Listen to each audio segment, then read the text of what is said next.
sa Panginoon, always fresh in the morning. Kaya nga, sabi niya, great is faithfulness. His mercy begin afresh each morning, mga kapatid. Kumbaga, sa bawat pagising natin sa umaga, may nakahanda si Lord na pagpapala na pabor para sa iyo. Amen. Pag-isama natin si Lord. Amen. Pag-isama natin si Lord, mga kapatid. Kasi si Lord, hindi po siya nagsisinungaling. There's a lot of beautiful plans, mga magagandang plano ng Lord sa ating mga buhay. Ang sabi niya, His faithful love never ends. Hindi siya nahihinto, mga kapatid. Amen? At it mercies never cease. Yun ang kagandahan ng Panginoon na dapat maranasan natin ngayon. Sa taong 2025, mga kapatid, na sa bawat umaga, sa bawat gising, mga kapatid, hindi lang yung 2025, magkakaroon ako ng mga New Year's resolution. Wala po yan, mga kapatid. Kasi our only solution is Him. Amen. Wala tayo. Kasi alam niyo po, kasi gagawa kayo ng mga New Year's resolution. Sabihin ko sa inyo, mga kapatid. Barat, magda-diet ako. Ano na, 2025 na. Pero tandaan niyo, mga kapatid, napapagod kayo. Bumalik naman, ay, hirap mag-diet. Mag-diet lang pag ano, pag walang pagkain. Brad, ihinto na ako pag-iinom.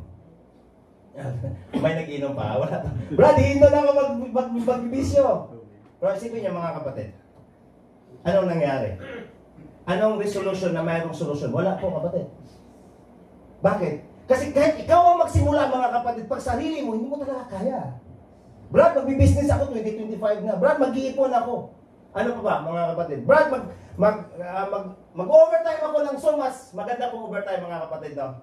Walang masama doon. Basta call to work yan, kapatid, no? Ang sinasabi ko dito, kapatid, sa ating mga buhay, wala dito ang panimula. Kasi nasa Kanya. Kaya nga, ang sabi niya, His mercies begin, great is faithfulness in every morning. Kumbaga, sa bawat gising natin, dapat matanggap natin yung pagpapala na mayroon sa Panginoon. Na maranasan natin, mga kapatid.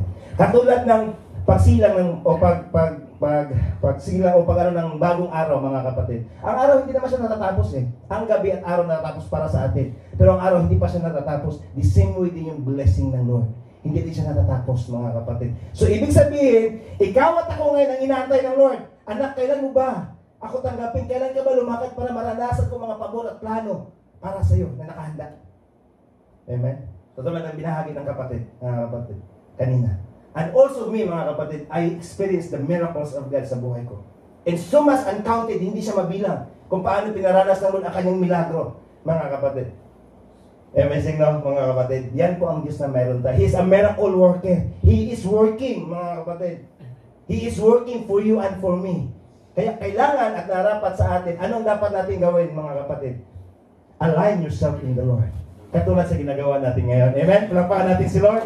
Hallelujah! Yes, katandaan natin, ang pag-ibig ng Lord hindi natatapos. Ang ating mga araw, natatapos siya, mga kapatid. But ang mga pagpapala ng Lord na natili siya. Nakabukas siya. So, kailangan mo lang na ilakad para palatayaan kung anong pinangako niya. So, amin ba tayo doon? So, ibig sabihin, mayroon tayong purpose kung bakit tayo nandito. At yan ang pinaka-plano ng Lord na nais maranasan natin. At sa gabing ito, mga kapatid, panghawakan natin ang pangako ng Panginoon. Amen. Hallelujah. So, pag-usapan muna natin ang isang story, mga kapatid, sa pagpapalaya sa mga bayan ng Israel. Noong kapanahon na bihag sila na alipin sa bayan ng Ehipto. 430 years, kapatid. Amen. So dito makita natin, mga kapatid, sa pagpapalaya sa kanila, ang bagong panimula ay pagpapala. Tandaan natin yan. Amen. Pagising natin, mga kapatid. Amen. It's a blessing. Hindi naman lahat nagigising, mga kapatid. Amen. Tandaan natin na hindi lahat nagigising sa bawat araw. Na kung tayo ay nagising sa bawat umaga, pagpapala na mayroon sa Panginoon, mga kapatid. Kung marunong tayo magbalik tanaw sa Panginoon, mga kapatid, for sure, sigurado ako, kapatid, samahan at gabayan ka ng Lord sa buong araw. Pagpapasalamat natin sa Panginoon. Pag-usapan muna natin, mga kapatid, ang nangyari ito sa Exodus. So, ito yung mangyayari sa 10 plagues, sa pang-10 salot sa Ehipto, mga kapatid, kung saan ay papalayain na sila ng Diyos. So, basahin natin sa Exodus 12. While the Israelites were still in the land of Egypt, the Lord gave the following instruction to Moses and Aaron. Ang sabi niya, from now on, this month will be the first month of the year for you. See, Hindi lang January ang first month. Tandaan natin. Whatever month it is, anong sinabi ng Diyos dyan, kung anong buwan, ang sabi niya, this month, maybe January, February, March, April, May, whatever it is. Pag si Lord magsasabing, this month, this is your beginning, it is your new beginning. Pag sabihin ng Lord, na pagpapalain kita ngayon, panimula mo, pagpapalain ka ng Lord, regardless anong trabaho mo, regardless hindi ka nakatanggap ng bonus o increase, if the Lord will bless you, He will bless you, mga kapatid. Amen ba? Kaya ang sabi niya, from now on, this month, will be the first month of the year for you. So hindi lang January ang beginning of the year. Mga kapatid, tandaan natin, pag si Lord ang magsabi, it always be the beginning. Sa bawat gising is a beginning and a blessing. Amen. Hallelujah. Sa 10, ang sabi niya, do not leave any of it. So pinaghanda sila mga kapatid, no, na makakain kasi at that time is, meron pong instruction na mahalaga na matitingnan din natin mamaya yan, mga kapatid. Ang sabi, do not leave any of it until the next morning. Ibig sabihin, maghanda sila na isang tupa, kakainin nila, mga kapatid, sa gabing hapunan, at ang dugo nila, ang dugo ng tupa na ilagay dun sa tahanan nila, sa harapan ng tahanan. Bakit po? Kasi at this time, there is an angel of death na ibababa ng Lord, at lahat ng mga firstborn, anak at mga hayop ay mamamatay po, mga kapatid. So at this time, dandaan natin, no? Pagdating kasi kay Lord, mga kapatid, sa mga anak niya, sa atin, is a blessing. Pero sa mga kaaway, is a judgment. Kasi this time, judgment to ng bayan ng Ehipto. Amen. Kaya mahalaga, alayin tayo kay Lord. Kahit ang mundo ito ma-judge, mga kapatid. Pero tayo, mga kapatid, is you can escape sa judgment sa mundong ito. Yan po sinabi po ni Apostle Peter, kapatid.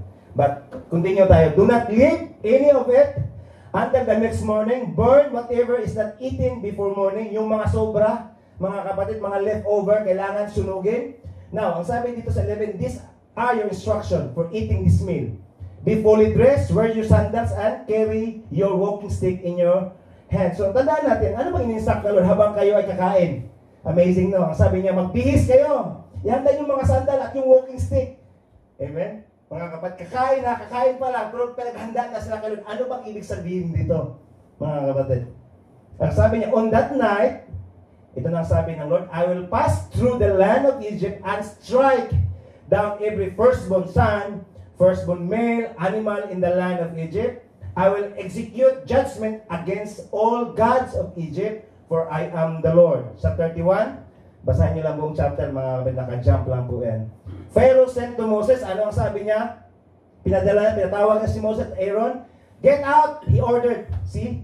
Nung si Pharaoh pipigilan sila ngayon, ano ang sabi? Siya pa yung nagpapaalis. Mga kapatid. Nagpapaalis sa mga Israel, leave my people and take the rest of the Israelites with you. Go and worship the Lord as you have requested. Now, dinala nila, pati yung flocks nila, yung horse nila, and ang sabi niya, bigan, mawala kayo dito. Amen. So, ang inimi nila, ang kaaway nila, ang nag-slip sa kanila, yun pa ang nagpupursige. Umalis na kayo dito. Di ba na maganda yun, mga kapatid? Kung meron tayong naramdaman, mga sitwasyon, yung sitwasyon pa yung nakandarapan na alis sa'yo. Kumbaga, mga kapatid, alam ng Lord na meron kang sitwasyon. Ngayon, pag nanalangin ka, ang kaaway ngayon ang aalis sa sitwasyon. Hindi ka na kailangan, mga kapatid, na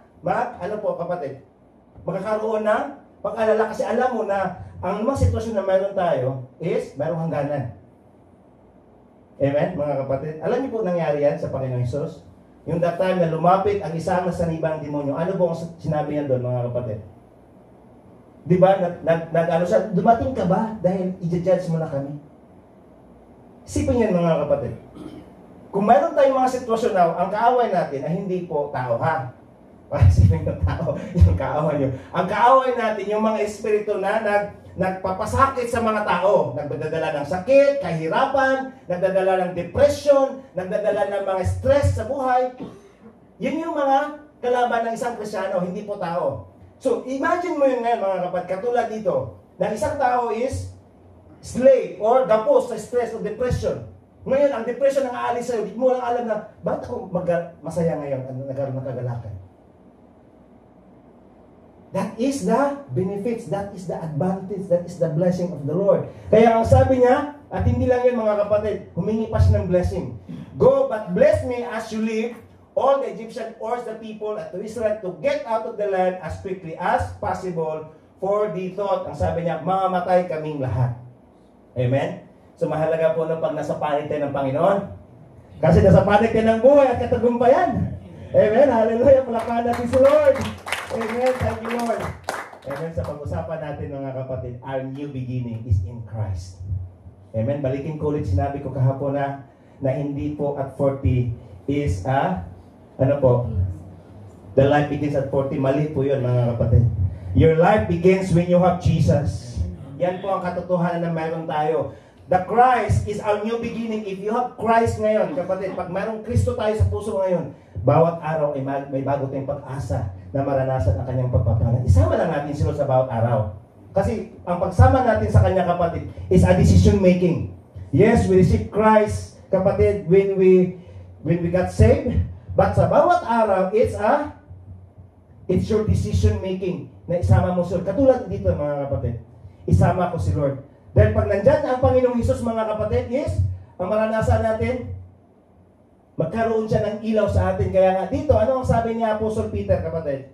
For we are not making a clever stories when we told you about the powerful coming of our Lord Jesus Christ. Because, ang sabi niya, of that experience, ibig sabihin naranasan nila. Naranasan ba natin kabutihan ng Panginoon? Amen. Sigurado ko kapatid, naranasan natin ang bawat isa. Ang milagro ng ang sabi niya, hindi ito mga katang-isip lamang.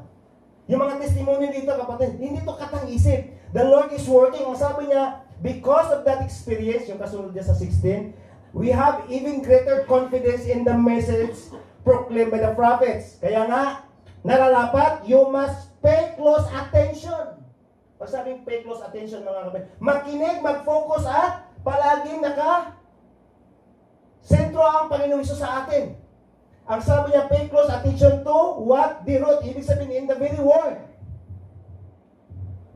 For their words are like a lamp shining in the dark place. Lahat tayo mga kapatid, ang mundo ito, puno ito sa kadiliman. Yan ang katotohanan kapatid. Pag mayroon tayong mga sitwasyon, di ba, madilim ang ating kaisipan, madilim ang ating buhay, but ano po ang makapag-ilaw dito? Ang sabi niya, that the Word of God is like a lamp shining in the dark place. So, sino po ang makapag-ilaw sa atin? Ang solusyon na dapat natin. Ang salita ng Diyos. At ang sabi niya, when it shines until that day dawns. Ibig sabihin, yung magbukang liwayway. So, hindi siya automatic, kapatid. Nakakain ka ng sili, aanghang. Kumbaga, there is a process, there is a step. Di ba, pag sabing doon, magkakaroon ng pag madaling araw, yung gabi at liwanag, yung natatakpo sila. Yan po ang sinasabi dyan. And then, the Christ morning stars shine in your hearts. Mga kapatid, kaya nga, pay close attention. 2025 na. Marami ka nang sinubukan. Subukan natin si Lord ngayon. Amen. Because the Word of God produced a new beginning. Kahit nasa kadiliman ka kapatid, o kadiliman ang iyong buhay, sa sitwasyon, ang sabi niya, mayroong darating na liwanag. So ang araw ng bukas, pag Kristyano tayo is, maliwanag. Ibig sabihin, kitang-kita mo ang pagpapala ng Lord. Kitang-kita mo ang milagro. Kitang-kita mo yung gagawin ng Lord, mga kapatid. Hindi ka magsasabi na, ano ba gagawin ko sa araw ng bukas? Wala nang trabaho, o ano ba, nagdigmaan na. Kumbaga, madilim, mga kapatid. Dito, sinasigurado tayo ng Panginoon, if you pay close attention in the very Word of God, ang sabi niya that it is a shining in the dark place. Kung nasa dark ka ngayon na katayuan, kapatid, si Kristo mag-iilaw sa iyo. Amen? Hindi yung nakuha, hindi yung reliyon. Si Kristo po ang mag-iilaw sa atin, mga kapatid. At hindi lang yun, mag-iilaw, kapatid. Nagkakaroon tayo na, ang sabi niya, it will shine more sa ating mga buhay. Like a morning star. Amen? So, yan ang pag-uusapan natin, kapatid. Si Kristo ang ating first, kapatid. Anong maranasan natin? When you have the Lord Jesus Christ, you become a new creation, kapatid.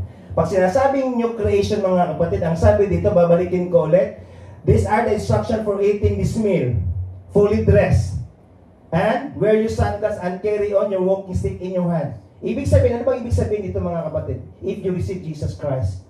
Pag sinasabing fully dressed, that is, kasi sa Old Testament is very literal. Amen? That is the shadow of the good things na mangyayari sa hinaharap, which is kasalukuyan na mayroon tayo ngayon. Ibig sabihin, mga kapatid, pag ikaw ay nakipagsalo sa Panginoong Hesus, kasi sabi naman ako, di ba, makipagsalo ako sa iyo. Ikaw, Pakipagsalo sa akin, ako makipagsalo sa the Revelation says. Ibig sabihin, you are clothed by the righteousness of the Lord. So, hindi na yung dating tao na pagkikita mo, katulad sila sa kanila mga kapatid, ano ba pag-alipin? Ang mga suot nila, mga kapatid. Kita niyo mga alipin na mga movie, in some point, mga kapatid. Kita niyo mga suot nila, di ba hindi pangkaraniwan, kapatid? Pag sinasabi dito, ang nasabi na fully dressed, wear your sandal, ibig sabihin, He prepared us. Sino po ang maghahanda sa atin? Si Lord. Ibig sabihin, dadamitan tayo ng Lord sa righteousness niya. Ngayon, ano ba yung sandal, mga kapatid? Ito yung sandal na kapayapaan na kahit gugulo ang mundo, manatili kang nakatayo, mga kapatid. At ang sabi niya, carry your walking stick in your hand.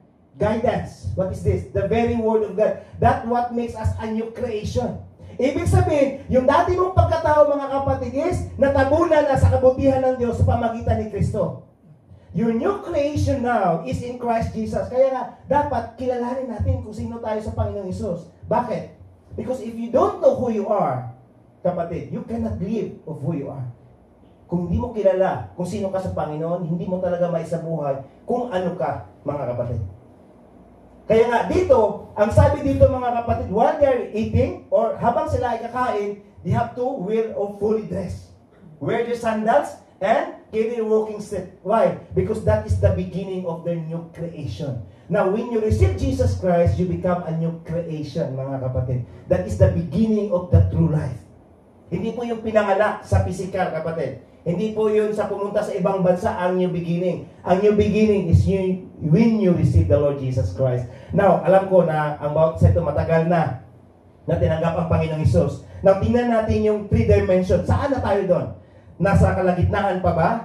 Yung nagdidilim pa at liwanag, o nasa liwanag na, o nanatili pa rin doon sa kadiliman, kapatid. Ang salita ng Panginoong Hesus. Amen? So what does new beginning speaks, kapatid?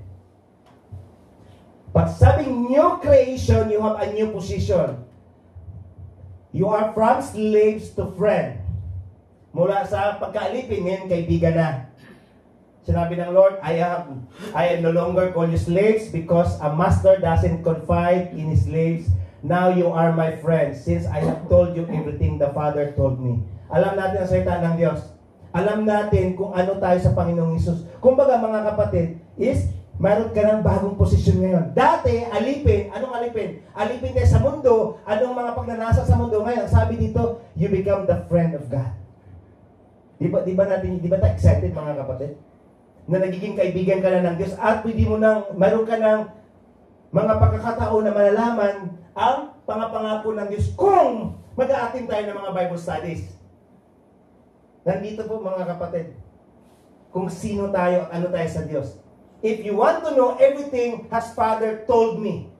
Kung gusto natin malaman kung paano tayo mga kapatid at magkaroon tayo ng bagong posisyon, now you become a friend. Now learn how to walk. Learn the Word of God. Amen? Hallelujah. Pangalawa mga kapatid, you become the sonship. Anong sonship? Nagiging totoong anak tayo. Dati alipin, ngayon totoong anak. Bakit po? Bakit sa ang slaves? Wala po siyang karapatan. Tandaan natin yan. Walang karapatan yan sa mga pagpapala ng Lord. Amen? Kaya nga sabi niya, we have predestined to us adoption as son by Jesus Christ to Himself according to good pleasure to His will. Kumbaga, inadapt tayo ng Diyos ngayon, hindi dahil mabait si Kuya Nils. Hindi dahil mabait at marami kang ginawa. Saan po? Dahil sa kagandahan at kabutihan ng Diyos. Ibig sabihin, kalooban niya na ikaw ay adapo na magiging anak sa pamagitan ng Panginoong Hesus. Now, ano po ang pagkakaiba ng slaves at yung pagiging anak? Ang anak ay mayroong karapatan, ang slave ay hindi. Wala. Tama? So, ikaw at ako ngayon, pag tinanggap mo ang Panginoong Hesus, you have new creation. You become a friend and you become a son of God. Kapatid. Now, not as a son, as tatawag natin magiging Diyos ka. Siya sabi dito na magkakaroon tayo mga kapatid ng pribiliho na maranasan kung ano yung nagpapapala na meron sa Ama na meron tayo. Yan po ang sinasabi dyan. Predestined. Nakaplano na. Ibig sabihin, noon pa man na kumbaga, nag-i-enjoy tayo sa mundo, kapatid, nakaplano na ikaw ay aadapin ng Diyos. Bakit? Kasi nandito ka eh. Amen? Tinanggap natin si Lord. Mga kapatid, ibig sabihin nakaplano na. Kaya huwag tayo magpapalisin sa kawal. Kaya I have to pay close attention sa sa Word of God. Kasi, you are a sons of God, kapatid. Amen? Palakpakan natin, sir. Tahimik ka. Praise the Lord. Amen? Ito maganda, kapatid. From servant through royalty. Royal blood ka, kapatid. Hindi ka na alipin. Hindi ka na slaves, kapatid. You are royalty. He had made us kings and priests unto God and His Father. To Him by the glory, dominion forever and ever. Amen. Ginawa tayong ano po, kapatid? Ito yung katayuan natin. You are kings and priests. Pag sinasabing priest, hindi yung pari na nasa labas, ha? Ito yung pari na tinatawag na sacerdote na namamagitan. That you have an authority to pray, to come to God para may panalangin. Yan kung ibig sabihin ng priest, kapatid. But dito is, ginawa tayong royalty. Pag sinasabing royalty, mga kapatid, you are not an ordinary people. Sinong nag-isip ngayon ng ordinary? Oh, Brad, pagod kasi ako. Oh, Brad, dito kasi yung buhay ko. Kumusta, brother? Ito, sumika pa rin. Hindi. Kung ang royalty, hindi ganun magsasabi. Kasi yun ang katayuan natin, mga kapatid. Kaya ang sabi ng Lord, as He is, so are we. Kung sino ang Panginoon, ganun din tayo. Pero hindi natin na-exercise yun. Bakit? Kasi hindi natin alam kung sino tayo. Kaya hindi natin nailakad at naisa buhay. Kulang tayo sa pagdeklara, kapatid. You are kings. Ibig sabihin, you are to domain. Yan ang pinakaplano ng Diyos, di ba? He created a man, kapatid, to govern sa mga nilikha niya. At binabalik yun na authority ngayon sa atin. Kumbaga, kapatid, ganito na, very basic example. Kung mayroon kang naramdaman ngayon, you can command. Di ba ang kings can command? Kaya nga ang Panginoong Jesus is the King of Kings. Bakit? Bakit sa King of Kings? Kasi lahat ng mga mananampalataya is ginawa niyang kings. Kapatid. That is the Bible says. Dating alipin, ngayon, hari na. Para mahirap, ano, mga kapatid, no? Para mahirap pa, ano? Mahirap pa yung new position. Pag sinasabing kings, kapatid, you are meant to reign in this life. Nakaplano na maghari ka, hindi maghari na maghari-harian, kapatid. Maghari ka sa kabila ng sitwasyon, mangimbabaw ka. Kasi bakit po, ang mundo is nasa apakan mo. So, hindi mo ngayon buhat ang mundo, kapatid. Di ba? Pag mayroong problema, ano po? Brad, buhat yung mundo, bigat ng problema. Hindi po, kapatid. You have been deceived by the enemy. Kasi bakit po? Ang hari is dapat nasa apakan, mga kapatid. So, hindi mo mabuhatin ang mundo. Aapakan yung mundo. Bakit? Kasi hindi ka taga-mundo. Taga-langit ka. Amen? Palakpakan natin si Lord. Hallelujah. Praise God. Pangalawa, mga kapatid, when you are a new creation, you have a new journey. So dapat, mga kapatid, pag sabing new journey, Brad, may nagyaya. Inom tayo. Hindi, Brad. Dito na ako sa Panginoon. Hallelujah. Amen? Brad, siya po tayo. Hindi, Brad. Ayoko na yan. Dito ako sa Panginoon. Brad, mababahay tayo. Hindi, Brad. Dito na ako kay Lord. New journey. Mga kapatid. Tama ba? Pag new journey, bagong lakad sa Panginoon, mga kapatid. Kaya nga ang sabi dito, Pharaoh said to Moses and Aaron during the night, ang sabi niya, get out order. Bakit po? From slavery to freedom. Mula sa pagkabihag, ngayon malaya ka na. Ngayon pinalaya natin sa Panginoon Jesus, mga kapatid. O bakit? Nagkaroon pa rin tayo minsan gapos sa mga sitwasyon. Hindi na-exercise natin ang new journey. Kapatid, no? Sa buhay natin. Amen? Brad, mag-iinom tayo. Hindi na, Brad. Dito na ako mag-uunaan ko sa Panginoon. Amen ba, kapatid? Diretso si Kuya Nels, no? Pero usually, mga kapatid, minsan, kailangan natin na madiretsa para malaman natin kung tama ba yung nilalakaran pa natin o nasa tama ba tayong daan, kapatid. Bakit? Kasi hindi lang tayo tinawag na magiging Kristiyano. Hindi lang sinabi ko, you are not called only to become a Christian. Bakit? You are called to walk as a Christian. Kaya ngayon yung lakad natin ngayon, mga kapatid. So hindi lang, tinanggap ko son, okay na lahat. Hindi po, kapatid. You have to walk on this. Yan po ang new journey natin. Ang bawat isa sa atin is mayroong journey sa buhay. Kapatid. At your journey is, ano po? Kapatid. Sa mga Israelites, from bondage to freedom. Ganon din tayo, mga kapatid. Kung bondage ka ngayon sa mga sitwasyon sa mundo, sasabihin ko sa'yo, pinalaya ka na ng Panginoon. So, huwag kang magpapagapos ulit. Now, hindi ko sinabing walang sitwasyon. There is a situation, but you're already free. Just declare it and live for it. Amen? Lapakan natin si Lord. Hallelujah. Praise God. So it means, kapatid, pag meron tayo, mula tayo sa bondage to freedom, ibig sabihin, God is changing your location. Anong location? Ang sabi niya, He has rescued you as from the kingdom of darkness and transferred us into the kingdom of His dear Son. Ibig sabihin, dati, nasa kadiliman tayo, kapatid, ngayon, nasa kaliwanagan na. Now, ano pong ibig sabihin nasa kingdomship, kapatid? Yan ang pinakamagandang tanong ngayon, mga kapatid. Nasa kingdom ba ako ng Lord ngayon? Am I really? Kasi ang kingdom, it means, now, yes, the Lord will come in His kingdom, physical kingdom, in the book of Revelation, but this one is talking about spiritual kingdom. Nasasabi ito ng spiritual na kaharian ng Diyos, kapatid. Kumbaga, sa mundong ito ngayon, mayroon pong dalawang kingdom nag-i-exist. The kingdom ng kaaway at kingdom ng Panginoong Hesus. Pero sigurado ako ngayon, kasi nandito ka, nasa kingdom ka ng Panginoon. Yan ang bagong lokasyon mo. Nandito ka sa proteksyon, nandito ka sa mga pagpapala na nakaabang para kay Lord. Na nakahanda para sa iyo sa akin, mga kapatid. That is your location now. Pag sa kadiliman, mga kapatid, ano yon? Mga walang pag-asa, puro murmuring, ano po, kapatid? Puro reklamo. Tama ba? Yun yung mga kadiliman, kapatid. At later on, you'll be distracted. Pero sa mga mananampalataya, ang sabi niya, He transferred us already. So hindi ito, ibig sabihin, mga kapatid, na ililipat ka pa ni Lord. Nandun na tayo. Nasa kingdom ka na. Kaya tumayo ka na lang, mga kapatid. Ilakad mo. Amen? Mga kapatid? Praise God. Ang sabi niya, from darkness to light, wala na tayo sa kadiliman. Ano pang ginawa niya, kapatid? Sabi ni David, He lifted out of the pit of despair. Yung mga desperation out of the mud and mire. Ibig sabihin ng mire, yung swamp ba? Imagine mo yung liguan ng baboy na putikan. Yan kung ibig sabihin yan, mga kapatid. Pag nandyan ka, ano, nadudulas. Di ba, kapatid? Nadudulas, hindi mo alam ang pagtayo. But dito, ang sabi ni David, He lifted me out from the pit of despair. Saan tayo, mga kapatid? He set my feet on the solid ground, steadied me as I walk along. Ibig sabihin, habang lumakad tayo dito, mga kapatid, you are in the solid ground, which is Jesus Christ. Kumbaga, pag solid ground, you will never be shaken. Hindi ka hayaan, mga kapatid, na malulugmok ka, madudulas ka. Kasi si Lord nakaabang siya para sa'yo. Yan po, mga kapatid, ang location natin. Wala ka na sa putikan. Bakit mag-isip ka ng kaputikan? Bakit nandun ka pa na? Kristyano ka na eh. Kaya minsan ang kaaway, mga kapatid, nag-isip. Kaya nga, hindi natin, o tayo pa rin nakakapahad lang sa mga pagpapala na meron tayo. Bakit po? Kasi pinatayo ka na ng Lord sa pagtayo sa solid ground. So don't go back there. Amen, mga kapatid? Ano pang ginawa ng Lord? From bondage to freedom. Ang sabi niya, a slave is not permanent member of the family. See, kapatid?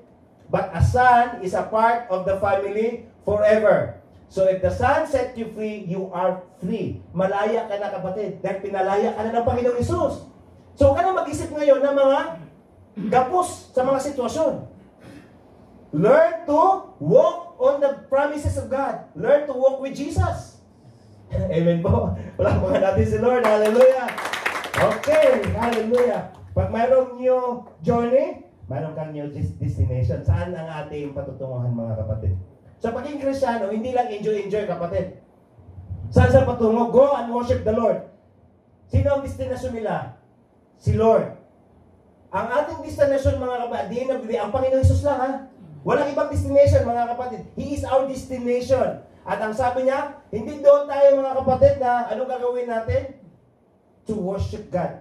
That is our destination. Amen? Na mamili tayo. Gusto ba natin magpuri sa Diyos walang hanggan o doon sa kabila, mga kapatid, na magsasabi sa apoy na nagiliyak? Or manatili kang magiging slave? Saan ang gusto? Dito na ako sa new destination ng Panginoong Hesus. Amen? Mga kapatid. Kasi sigurado ako, dito sa Panginoong Hesus is, masaya. Kaya ang buhay ng Kristiyano, masayang tunay. Amen? Hallelujah. Praise God. Amen? Kaya hindi kayo masaya. Hindi kayo masaya, kapatid. Natantok na. Praise the Lord. So, our new destination is the Lord. So, kahit mayroon kang sakit ngayon or pain, kapatid, but that is not your destination. Tandaan natin, your destination is joy. Your pain can turn to joy. Ano ang sabi ni David? For his anger lasts for a moment, but his favor lasts for a lifetime. Weeping may last through the night, but the joy comes in the morning. Hallelujah, kapatid. Ibig sabihin, kahit meron kang kapighatian sa gabi, but ang sabi dito, mayroong bagong kagalakan sa bawat umaga. That is your destination. That is a joy from the Lord. He changed your condition. Dating, ano po? Kakaroon ng pain, mga kapatid. Ang daming sitwasyon. But, hold on the Lord. You will have the joy. At ito yung palagi kong minimeditate, mga kapatid. Isipin nyo, the anger lasts for a moment. Sa atin, pag nagkasala tayo, mga kapatid, si Lord galit sa kasalanan, hindi siya galit sa atin. Kung nagkakasala tayo, ang sabi niya, a moment lang siya galit. A moment. Anong moment? 1 minute, seconds. Pero ano yung pabor niya, mga kapatid? Last for a lifetime. Ano bang ibig sabihin dito? Wala mang perfectong Kristiyano, mga kapatid. Pag minsan nagkakasala tayo, minsan, mga kapatid, ang ating mga buhay ay nagkakaroon ng mga sitwasyon, ano ang ibig sabihin dito? Balik ka sa Panginoon. Mayroon ka mang pain, kapighatian, but you will experience the joy from the Lord. He will change your condition. Ibig sabihin, hindi ka manatili sa sitwasyon na yon. Kung anong meron ka ngayon, hindi ka manatili, mga kapatid. Ano mang sitwasyon na meron kayo ngayon, na bibigay sa atin ng kapighatian o kasakitan, hindi ka manatili dyan. There is a joy from the Lord. Amen? Laban natin si Lord. Yes, Lord. The morning turn to dancing. Yung morning na to, hindi to umaga ha. Yung morning na to, ito yung mga kapighatian, kapatid. Yung pagdaramdam, kapatid, lalo na pag mayroong, alam mo, mayroong pamilya na wala sa buhay, yun yung sinasabing morning dito. Yung mayroong mga nagdadalamhati, kapatid. Kahit mayroon kang morning o pagdadalamhati, ang sabi niya, you have turned my morning into joyful dancing. Sino po ang makapagbago? Ang Panginoong Hesus. Ang Diyos, pwede niyang baguhin. Kapatid, He can turn over. Ibig sabihin, pwede niyang baliktarin ang sitwasyon na meron ka. Kapighatian mo ngayon, pero kinabukasan, sasayaw ka sa pagpapala. Kapatid, yun ang nais ng Lord. Kaya nga ang sabi, you have taken away my clothes of mourning and clothed me with joy. Kumbaga para sa isang damit, kapatid. Alam mo yung pag meron kang pagdadalamhati, parang lugmok na lugmok ka. Pero alam niyo po ang sikreto niya, mga kapatid? Balik ka kay Lord. Kasi bibigyan ka niyang bagong damit ng kagalakan. Di ba? Napakaganda yun, kapatid. That is your condition. Kumbaga, ang destination natin, hindi ka manatiling lugmok. Hindi ka manatili sa sitwasyon na meron kang kapaitan, pagdadalamhati. Bakit? Because the Lord can change it into joy. The Lord can change it into dancing. Ibig sabihin, celebration. Tama ba? Kapatid? Celebration tayo sa Panginoon. From defeat, turn to victorious. Ano ang sabi ng Romans 8:36-37? For your sake, we face death all day long. We are considered as a sheep to be slaughtered. Pero anong sabi ni Apostle? No! Hindi kami papayag. Bakit? In all these things, we are more than conquerors through Him who loves us. Ibig sabihin, mas nanagumpay ka kahit sa mga sitwasyon na mayroon ka. Ano bang sitwasyon nila? Na sabi niya, hinaharap nila yung kamatayan. Pero ang sabi niya, hindi. Mas nanagumpay sila, mga kapatid. Nasa harapan na natin ng kamatayan, wala pa, di ba? Pero bakit minsan, pag may sitwasyon, di mo na ako, bro. Ano ba, mayroong sitwasyon, mayroong problema. Bakit nawawala? Hindi pa tayo marap sa kamatayan na siya, sabi ni Apostle Paul. Bakit tayo bumibigay agad? Kaya nga, hindi na nabaliktad ang sitwasyon na instead na nagkaroon na ka na ng katagumpayan, nanatili pa rin sa lugmok o bandages. Bakit, mga kapatid? Kasi tinanggap mo ang yung pahay ng kaaway. Tinanggap mo yung deceiving at lies. Kaya anong sabi ni Apostle Paul? No! Hindi kami papahayag. Bakit? Meron siyang Kristo In all these things, we are more than conquerors through Him. Sino po? Sa Panginoong Hesus na nagmamahal. So, pag mayroon nagmamahal sa atin, ang Diyos, kapatid, hindi ka hayaan na nandyan ka sa sitwasyon. Ibig sabihin, you will experience the victorious life in Jesus. That is our destination because He is our destination. Siya yung ating huling desisyon na meron tayo, kapatid. Wala po dito sa mundo. Hindi sa sitwasyon na meron ka, hindi sa naramdaman. It does not define you kung sino ka sa Panginoon.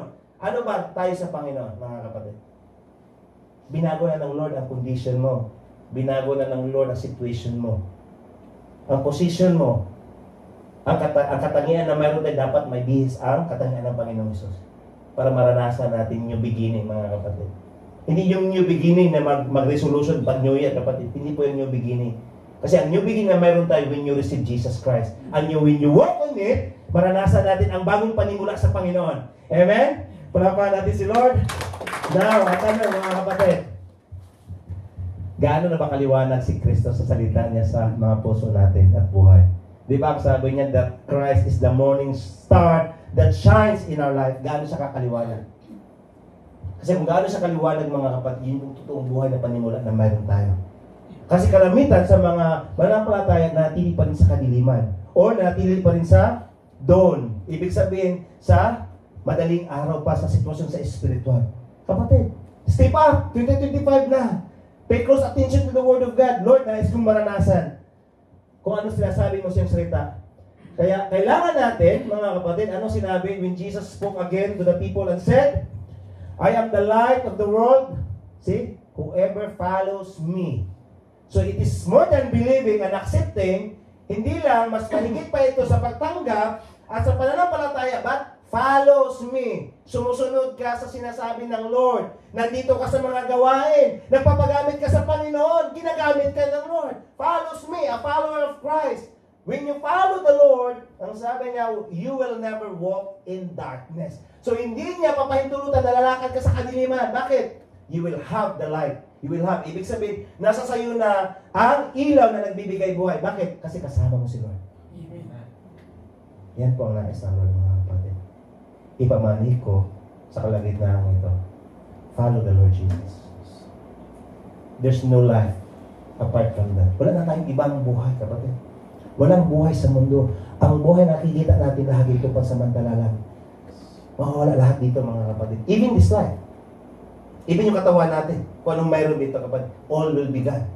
But when you have the Lord Jesus, you'll never walk in this darkness world. At yun ang nais ng Lord, mga kapatid. 2025, pay close attention. Ilakad natin sa salita ng Lord. Lord, magpapagamit ako para sa iyo.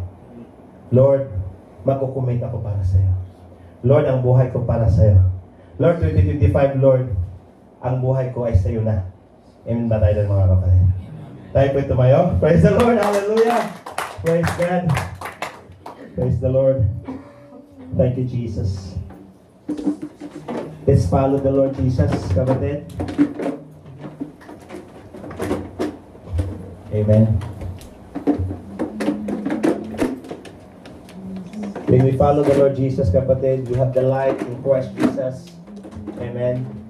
You will never live in and walk in the darkness. Kapatid, ang sinasabi itong kadiliman, hindi ito ibig sabihin na gabi ha. Tandaan natin yan. It means spiritual. It talks about the kingdom of the enemy. Now, when you are not walking in the darkness, amen, dito na tayo, praise God. Hallelujah. Kung nasa kadiliman ka, kapatid, o isang tao nasa kadiliman, ano po ang nangyayari? Di ba walang kasigaruduhan, hindi mo alam ang daanan, hindi mo alam kung ano yung mga atake sa daanan mo. Ibig sabihin, kapatid, pag nasa kadiliman lumalakad ang isang tao, pag hindi nasama si Kristo, nandun yung always attack ng kaaway. Atake sa pamilya, sa financial, sa relationship. Now, sabi ng Panginoon, you have the light of life. Meron kang ilaw ng buhay. Kasi siya yun, mga kapatid. At hindi ka lalakad at mamumuhay sa kadiliman. Kaya deklarahan natin, mga kapatid, that the devil has no place in 2025 sa buhay natin, sa pamamahay natin, sa pamilya natin, sa relasyon, sa trabaho, at sa araw ng bukas. Your future, kapatid, will be secured in the Lord. Just walk in the Lord, kapatid. Just walk in the Lord. Lord, we receive the light of life. We receive you, Jesus. Hallelujah. I invite everyone to close your eyes, church. And remember the goodness of the Lord. Kung ano mang meron kang sitwasyon ngayon, tandaan mo yan, mga kapatid. Ang lahat ng mayroong sitwasyon, mayroong hangganan, mayroong liwanag sa araw ng bukas. Si Kristo nakaabang sa atin, kapatid. Just hold on it. Hawakan mo sa kapatid ang kanyang mga sinasabi. Pag tayo ay lalakad sa kaliwanagan, wala pong lugar ang kaaway na atakihin ka. Lord, we are declaring right now in 2025 that we receive the light of life, which is you, Jesus. And we declare, Lord, this 2025, we will never live and walk in the darkness. And we also declare, Lord, in this church, that the devil has no place in my life. We are declaring, Lord, that the devil has no place in our home. The devil has no place in our marriage, in the relationship, in our work. Hallelujah. Lord, the devil has no place in our home. Sa aming mga tahanan, wala pong lugar ang kaaway, Panginoon. At even, Lord, walang lugar ang kaaway sa aming araw ng bukas. In Jesus' name. In Jesus' name. Receive it, church. Receive it by faith. And we will experience the goodness of the Lord. Thank you, Jesus. We give you praise. Hallelujah. Thank you, Lord. Give a moment to God. Kasapin mo si Lord, kapatid. Lord, it is a time sa 2025, I am paying close attention to you. Lord, sa 2025, na maglalo pang mag-level up, Lord, ang aking pagmamahal, pagtitiwala, pagpapagamit, paglapit sa iyo, Diyos. Lord, in 2025, mas lalo pa ako maging committed sa iyo. Hallelujah. Father, we thank you for your word. We thank you for your word that you said in your word, O God, that whoever believe in you, Lord, will never be put to shame. Lord, dalangin namin sa panambahang ito na walang ipapahiya ng mga lingkod mo, Panginoon. Lord, sa kabila ng sitwasyon, iklarahan namin, Lord, na mananagumpay ang bawat isa. Lord, by your Spirit, by the Spirit of the living God, let it be church to be fruitful in abundance. Let it be church, this church will be protected. Let it be this church, O Lord God, na walang lalakad sa kadiliman. Bagkus, Lord, lalakad kami sa kaliwanagan. In the name of Jesus we pray. In the name of Jesus we pray. Amen. Hallelujah. Amen. Thank you, Jesus. Lapan natin si Lord, mga kapatid. Amen. Hallelujah. Manatiling nakatayo, puri mo Panginoon. Hallelujah. Hallelujah, Lord. Let's raise our hands and declare our blessings. Narito yung mga elements, ang tinapay na sumisimbolo sa katawan ng ating Panginoong Hesus 2,000 years ago. Ang katas ng ubas na sumisimbolo ng kanyang dugo. Hallelujah. Sama-sama natin ipanalangin. Yes, Father God in heaven, our El Shaddai, our Emmanuel. Narito po, Panginoon, ang iyong mga anak. We come before your presence and we bless these elements, Lord. Let these elements be, Lord, na maalala ka namin, Panginoon, ang ginawa mo 2,000 years ago. Narito ang tinapay na sumisimbolo ng iyong katawan na nabayubay sa cross. Hallelujah. At narito din, Panginoon, ang katas ng ubas na sumisimbolo ng iyong banal na dugo, Panginoon. Without remission of your blood, there is no forgiveness of our sins. Lord, sa araw na to, i-bless mo ang mga elementong ito na sa pagpartik po namin, Panginoon, may mababago sa aming mga personal na lakarin.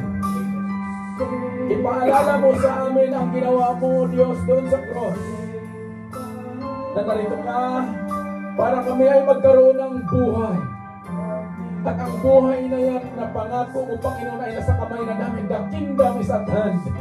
And tonight, Lord, we will declare that your kingdom come, there will be none sa aming mga buhay. Bless this church as we go all the way 2025. the life of your people will never be the same again. That's the declaration of faith. In Jesus' name, Amen.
Amen. Hallelujah. Praise the bread. For I received from the Lord what I also delivered to you, that the Lord Jesus, on the night when he was betrayed, took bread. And when he had given thanks, he broke it and said, "This is my body which is for you. Do this in remembrance of me." Let's partake the bread.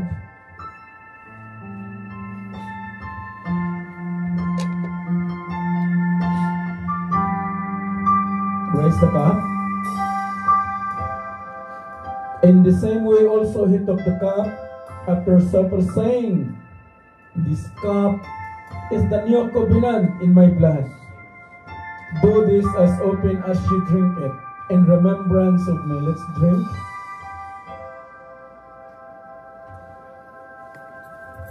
For as often as you eat this bread and drink the cup, you proclaim the Lord's death until He comes.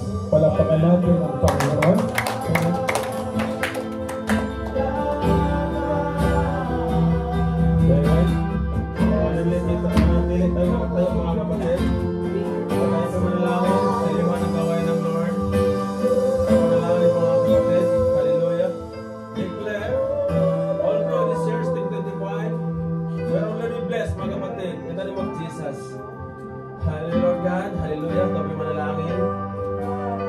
Father in heaven, thank you, O God, sa gabing ito, Panginoon, pag-usapan, Panginoon. Muli ang God na pinagkaisa mo, muli sa iyong pangalan, Panginoon Diyos, sa isang bautismo, sa isang pananampalataya, Panginoon Diyos. Ikaw, O God, ang aming sasampalatayanan, ikaw aming sasambahin, Panginoon Diyos, sa lahat ng buhay namin, Panginoon. Lord, maraming salamat po, Diyos, sa katagumpayan na gawain mo, Panginoon. Lord, maraming salamat sa mga salita mo na aming narinig, Panginoon. Lord, we pray, O God, that Holy Spirit, Panginoon, to engrave those words that we have heard tonight, Panginoon, sa aming mga puso, Panginoon, so that, Lord God, we will not sin against you, Jesus. Lord, we pray, O God, that those words that we have heard today, tonight, Panginoon, ay maging ilaw sa aming daraanan, Panginoon, magiging liwanag, Lord, sa aming mga manyapak, Panginoon Diyos. Lord, maraming salamat po sa mga Panginoon, siya po ang nagbigay sa amin ng kaliwanagan, Panginoon. Thank you sa mga writers, Lord God, sa mga tutulong to your words, O God, at sa pagliliwanag, Panginoon, pagpapaliwanag mo sa amin. Nagulad mo Espiritu, Panginoon Diyos, na kung saan hindi ang aming bawat umaga, Lord God, namin, Diyos, bawat umaga sa buhay namin, bawat nakinig sa buhay namin, kundi, Lord God, ikaw, O Jesus, ang aming new beginning, O Lord, sa aming buhay, Panginoon. Na kailangan, O God, na remind us, Lord God, na ikaw, O Lord, ang panguna. Ikaw ang nanguna. Ikaw ang unahin namin, Panginoon. We are prioritizing you, Jesus, always, Lord God. And we are focusing our eyes on you, Jesus, whatever, Panginoon, gawin sa kasunod sa buhay, Panginoon. Lord, maraming salamat po, Lord, sa Holy Spirit, Lord. Lord, empower us, Jesus, tonight, na maintindihan ang iyong mga salita, Panginoon. Binuksan, Lord, namin ang Espiritu na understanding, Lord, ang mga puso na mga kapatid, Panginoon.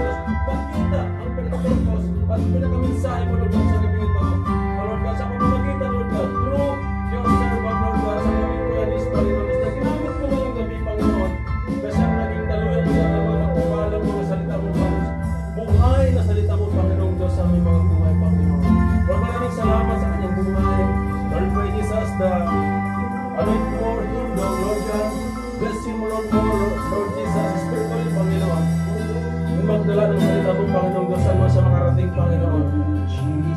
Lord, maraming salamat po, Lord, we pray, Jesus, that you have your always way in this church, Panginoon. Maraming salamat po, Diyos, na i-guide mo lahat, always ang church na po, Panginoon Diyos, sa iyong kalooban lamang, O God. And Lord, we declare, Lord, tonight, hallelujah, na gamitin mo kami, Panginoon Diyos, sa iyong ubasan, Panginoon. As prophet, Isaiah, Lord God, pinigyan, Panginoon Diyos, naghanap ka, nagpapatala, Lord God. And prophet Isaiah said, I am here, send me.